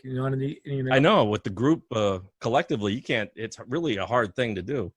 I know what I would do for my family, but for the entire state or whatever, or country, I can see why it's a tough decision for everybody to make. Yeah. There's the whole thing, it's our civic duty, but also like we've been traveling for over a decade, and like this is the life we know and this is the life we love, and we've forged so many wonderful relationships along the way because of it, and now we can't get to do it. So it's this big, push and pull with that. Good thing you wrote all the same before this one, because then it would be all the same, room to room, so the kitchen, the bathroom, the back to the kitchen. It is. Luckily we have a yard, and so we can go out in the yard a little bit and live in, Ludlow. It's right near the city, but it's not a city. It makes me feel like the little town in Missouri that I grew up in. It's really, really small, and so I can just get out and mingle through town, and you won't see anybody. So that's been okay, but it is a bummer. You miss your friends, you miss human interaction. I think I read something about like maybe never shaking hands again, and I'm not on board with that. It'll eventually go back, that part of it anyway. It'll be tough for people to shake hands or get near them, but eventually people will accustom to it, We'll be in the alleys just shaking hands and hugging in the back alleys. Where in Missouri were you from? What was the town? It's a little bitty town called Marceline, Missouri. That's not too. That's like Disney's area, right? Walt Disney. Wow, I was gonna say its claim to fame is the boyhood home of Walt Disney. Yeah, that's a pretty nice place.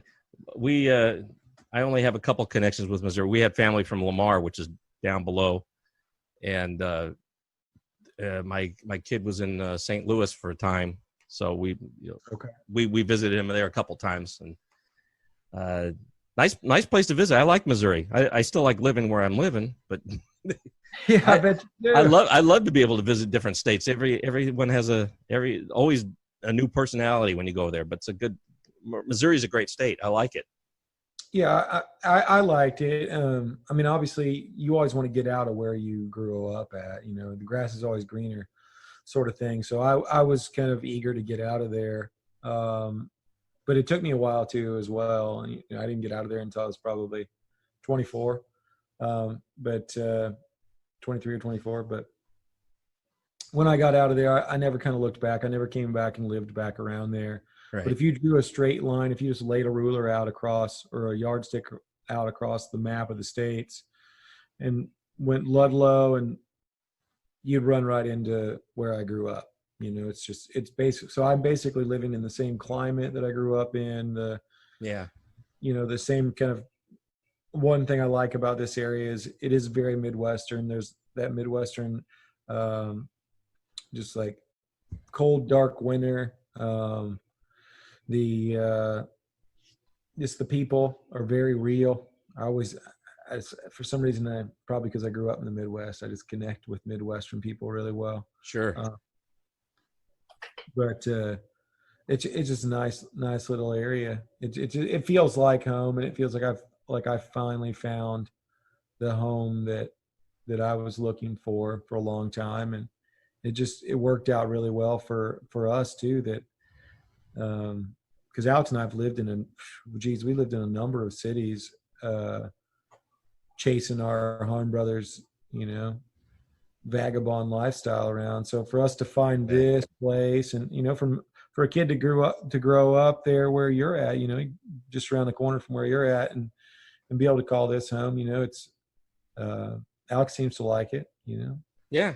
So. Yeah, he seems to. He wouldn't be hanging around there. I mean, that's where you're working, but but all of us together made Ray and I, we forged a lot of really wonderful relationships in this, just personally and professionally in this area. And just a lot of people around here, like a big artist. This is a big artist community, and a lot of them like believe in us really hard, and it's like unlike any place we've ever lived before. Oh, that's wonderful to go. That's good. So, you can't turn down love like that. And also, no, if it's there, why spit in the face of it? That's great. A lot of support, a lot of warmth, and a lot of love. Yeah. He was talking about Ray was talking about real people. I mean, you grew up in my area. There's a lot of real people in Southern California. But there are a lot of phony faces that you got to sometimes. There's a lot of phoniness. Some of that stereotypical stuff you see about the phony people in LA. That's kind of true because I see it a lot. Yeah, no, I absorbed that a lot. One of the big reasons I needed to go, and I got that eventually when we lived in Portland for a long time, and I just moved out of Portland like 2 years ago, and by that time, Portland is its own monster. It's just, it's overcrowded, and it's all high rises and apartments, and it's always under construction, and it's too expensive to live. Like this whole area, this like blue collar, just real people, the blue collar underdog kind of crowd, like people, they don't disappear up their own asshole, so to speak. They're very real, and they don't bullshit you, and they're very supportive.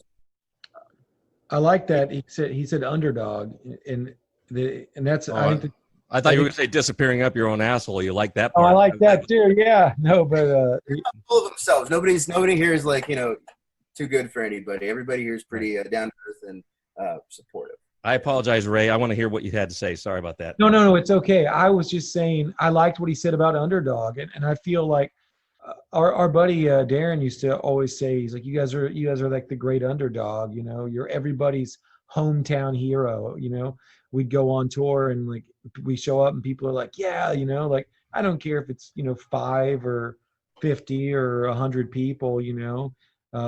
Those people that are there are they're rooting for us because we've been the underdog for so long, and so maybe that makes sense that we kind of fall into a community of underdogs, people that we just are like, yeah, man, like I like you. We're cut from the same cloth, and I feel that way around here. But I never thought about it as being an underdog. But that's good, Alex. We found that's our good. Tribe. Yeah. We found a tribe. And then, and of course, the Portland is where that label is from, Fluff and Gravy, the one that's putting this album out. So that's how are those guys like to work with? Because I understand they have a lot of artists on there. You're just one of them. Yeah, but we were one of the earlier ones. We've been with them now since 2013. Okay, that's a good long run. Yeah, we've put out 4. This will be the 4th record, Alex. The 4th record we've put out with them, and they're great. They're great people. I can't say enough nice things about Fluff and Gravy, about John and Chad and Junie. Okay. Like a songwriters kind of or songwriter type of label. Very right. Very the whole indie crowd type of songwriters. Yeah. They recently just put out Don Darrow's new record though too, which is pretty fantastic. Dave Don Darrow. I think he's on that sampler I saw. They had like a sampler of artists, and you had a song on there, and he had one. Yeah. Mm-hmm. Yeah, they just put and Bart Budwig is on there too, another great songwriter. Anna Tivell, Jeffrey Martin. Yeah. I can't really think. I won't be able to call all of them because they've got so many these days. Yeah, there's plenty. That's what I thought maybe. But yeah, you were like there in the beginning. That's nice. Over there. Early on, I think we were at least one of the first 10. I don't know how many they have now. Very, very adventurous, John is over there. Yeah. So even though you're over there in Kentucky, you still got that connection with the Portlandia neighborhood over there. So. Oh yeah. Well, Alex lived at their place for a while. He lived at the labels at the label owner's home for a while. Yeah. And that house was about 2 blocks away from the feminist bookstore from Portlandia. Yeah. The real one, huh? That's good. Originally, it's called In Other Words. I don't know if it's still there, but on the show, it was referred to as Women and Women First. Well, that's good. Yeah, Oregon, I don't have a connection with, but we have relatives that moved up to Grants Pass, which is like 100 miles down from what was that place you were living, Ray? Cottage Park or Cottage Grove. Cottage Grove? Yeah, Grants Pass. Their motto is "It's the climate." I got to tell them that. I wonder if they'll Don't understand. the climate. Just be like, oh, it's the climate, right? Yeah, There's a big banner across the town that says "It's the climate." we're kind of like more the head over the Midwest, your side of town, your side of the state, country. One of those things. Yeah, get you some Cincinnati chili. You come get you some Cincinnati chili, maybe some Skyline. That's the thing around here. I'm learning little things about that, but yeah, Cincinnati was when I saw that studio that you recorded in, that immediately perked up because somebody told me all about that. Said he worked on some equipment over there at one time. This was years ago. Yeah, so that's how I knew the Hank Williams thing. So that was kind of cool. Yeah. Time flies. I mean, we've been on here a long time. I didn't realize that. I hope I'm not. Hope you guys don't have somewhere to go. He's got jokes. I appreciate that, but I really do. But it's fun to climb out of that little pit of despair that we were going through in the middle of the show. But that's like sorry, I was going to say, I interrupt you and say, it's like you're listening to a Harm Brothers record. You just rode the roller coaster into the pit of despair, and now you're coming out. At least you know what you're getting into. This is what your music sort of had that bent to it all along, right? You know, just speaking from your heart, and your even back in your carousing days, right, Ray? When you're drinking what was your favorite thing to drink back then?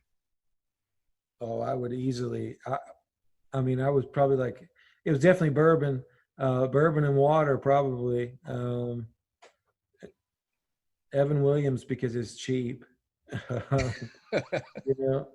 But now it's LaCroix and Topo Chico. And oh, okay, yeah, I understand that. I'm drinking something like LaCroix right here. Yeah. Yeah. Waterloo. Oh, Waterloo. That's a nice one as well. What flavor is that? Grapefruit. Oh, it's a nice flavor.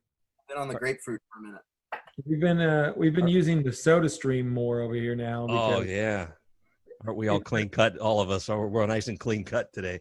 So yeah, that's good. Right. Yeah. So, just to wrap it up. Hey, by the way, you guys, thanks so much for spending all the time you had.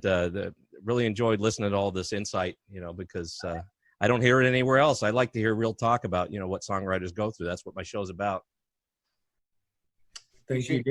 And this is certainly a different way of doing it, being sort of cooped up in your house more than you really want to be. It's nice to have time to sort of goof off, but all the time that must get to you. Yeah, I'm a goof off kind of guy, but I could stand to get out. If they told me I have to stay in here like a house arrest, I think I'd be really upset. Right. Yeah. Well, I hadn't thought about it for people on house arrest. Man, I feel for you. I feel for you out there, people. This is well, we're not in New York City or anything, but that's we still have it pretty good here. But hopefully this will be lifted soon, and we can all get back to something good. Not the same as it once was, but I want the world to be better. I think we all do. We got to hit the bottom before we go to the top, right? Yeah, I think hopefully this is just the bottom. I don't want to see us go down farther. That's not a good thing. Yeah, if this is the way it gets. But count your blessings. I know that. If it does, it's going to be okay because it has to be. Yeah. That's true. We understand. That's how it is. Okay, so there's to finish the show, I always like to ask my guests a question. It's gonna be strange hearing it this way, but for other songwriters who are watching this and they see what you two have done and what you're doing, and I know that they see you have a pretty good head on your shoulders and a good attitude about, you, as Alex said, you've become well-rounded, and if they want to do the same thing you're doing, and they get in a bit of a rut or a real depressing time, and maybe they don't want to quit, but is there anything you might want to tell them as an uplifting thing? Let them know that everything's going to be okay. Like Alex was saying, everything's going to be good. I'm trying to figure out, like, I want to kind of I wanted to see if he was going to answer it. You know, I want to, because I want to step on it. It's that whole like we're stepping on each other on the Zoom call thing. So No, that's fine. Anybody have something to contribute? Let me know. I'd love to hear if you had. Tell them, remind these young songwriters or songwriters who are trying, remind them who they are and that things can get better. yeah, I mean, I'll take it. He's like, I'll play the crickets while you're doing. no. Okay. Yeah, I mean, I think. I mean, who am I to give advice? I don't know, but you know, it's basically, you know, you do what you do because you. Why do you do what you do? Let's put it like this. I've said this to a lot of musicians before, and I said, what do you want from being a songwriter? Did you want to, you know, and being in this band, do you want to go to the bar? Do you want to get some drinks for free and you know, and play your songs, and that's good? Well, then you're already there. Well, what do you well, you know, you want more? Then you got to give it more. And if you're in a hole, you know, you got to try and find a way to use that. And like right now, I'm in a hole. Like I'm in a creative block. Like a lot of people right now in quarantine are super creative, like Alex. A lot of people are just like just like stuck, don't know how to create. Can't get out of there, you know, can't get away from all the different, you know, internet news stories and, you know, and just trying to whatever, you know, you can't get away from it, and you consume yourself with it even when you're not staring at it. And I'm in one of those ruts where I can't get out of it to write a song to save my life. But you know what I've been doing is forcing myself to try and get out of it. And we have a great buddy that I think is fantastic. His name's Adam Lee. That dude sits down at a desk with the guitar and treats it like his job because he wants it to be his job, and it is his job. And you know, and if you want something more out of it, you got to give it more. And so you got to sit there and you got to fight through it, and you just got to keep playing. And if it doesn't come, you know, that's cool. Put it down, but don't give up, because it's what you want to do and it's in you. Let the song out. That's perfect, Ray. That's what I was going for. You know, some people might be going through the same thing where you're talking about blocked, or you might be in a rut, or you've fallen down and it's hard to get up. You got to find. You went to that person you're just talking about. That sort of puts you in a different frame of mind. You can think through him for a few minutes while he's writing his songs or whatever. You know. Yeah. He's doing it, so you can be there too. Anything? Does that sort of set the tone, Alex? Maybe you have an answer too for that. I mean, he kind of said a lot of what I was going to say. Also, like the first thing he said, I'm no one person to give advice. I'm very bad at it. But you know, I would say this is an opportunity to really look into the void and look at yourself and who you are, and like what you really want out of life and what you really want out of being a creative person. And you know, you just have to find those things that align with you and that make you happy, and you know, make you whole, and you know, that help you help others. So you know, if you can find some way to have that all meet up together in the middle, somewhere in the middle of the void, then I think you're on the right track. But yeah, never stop expressing yourself. Can't let all that stuff just be bottled in, because it just rots and turns into just bad ideas. No, this is good. Thank you. Thank you both for that. This is the part of the show where I try to figure out what to title the show, and I like never expressing never stop expressing yourself, or whatever that he just said there. I think it's better than the disappearing up your asshole comment. I think that I was going to do something with that too. I stole that from Kurt Vonnegut for one thing, so don't even do that. So it's not an Alex line; it's a Kurt line. He originally said literature should not disappear up its own asshole, so to speak. Well, he knew how to turn a phrase. Don't take yourself too seriously. Yeah. That doesn't, you know, don't dramatize something that could be very simple. Just, you know, just be truest to yourself as possible, and you know, remember that you're a human being filled with flaws and capable of mistakes just as well as you are capable of success. Just don't ever don't ever rest on your misery or your success. Just keep expressing yourself. Thank you so much, you guys. That was good. That was good. Yeah. Hey, Almost Dean, as good as Ray's, but it was good. but here's the thing. No, here's the thing. Here's the thing. Alex just stepped into his career as it's like a Kenny Powers book, motivational speaker. He just stepped into his new career as online motivational speaker. We got to get that on tape. I'll be doing a little clip. Just Alex. We need just that clip of Alex at the bottom saying what he just said. We're going to post that across the world. I think that was pretty good, bud. I can also thank you. I can also do like those Shia LaBeouf videos where he just yells at you from a green screen. Just do it. Achieve your dreams. I could do other things. I'll be putting up a masterclass soon. But I like. What would we do without guys like Shia LaBeouf and Joaquin Phoenix and all these guys that you don't know what's going through that head of theirs, and you don't know if it's all an act or not. You know. Push the envelope somehow. Well, good. Once again, I want to tell you how much I appreciate you guys coming on and spending all this time. Some good stuff. I really, I know everybody's going to enjoy that. And let's remind everybody that the Harmed brothers made a record, and it's going to be out. And I want you guys to go check it out because they may not be able to play for a bit. So I want you to at least. Is it a physical record? Are you streaming it? What's going on with that? It's on all. It'll be on all streaming platforms. You can also pick it up vinyl from the label and Bandcamp. I think it was Bandcamp, theharmbrothers.com. theharmbrothers.bandcamp.com. Yeah, and also, but you can also get it from theharmbrothers.com and fluffandgravyrecords.com. Okay. So it's all. It's available it's available on all listening platforms: vinyl, CD, streaming. So. I'll make sure everybody knows how to get to your site, so that's probably a good way to get started. The Harmed Brothers, you have to spell that all the right way, right? Harmed and then Brothers, no BROS, right? It's we've never been a fan of the BROS. Harmed Bros, yeah. Remember, Dean, you're talking to a couple Dave Matthews fans, so if we start throwing bros out there, it's gonna look we're gonna start looking like real assholes.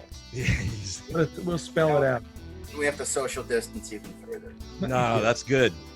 Harmbrothers.com, and just like it sounds, harmed. Like I hope I wasn't one of those guys that harmed this interview. You know, with like goofy jokes and everything. That's how I try to stay real and not take myself too seriously as all my sarcastic comments and stuff. But just trying to bond with the bros. He didn't. That's the title. Bonding with the bros. Bonding with the bros. I'll write that down. Okay, I'm gonna scratch off the Kurt Vonnegut thing. Yeah, scratch it off. Bonding with the bros. Dave Matthews doesn't disappear. Yeah. All right. Okay. Well, let's get the next online show then. All right. Thanks again. I really appreciate you guys. I'll be talking to you another time. Okay. All right. Thanks a lot. All right. Have a great day today. You too. Bye-bye.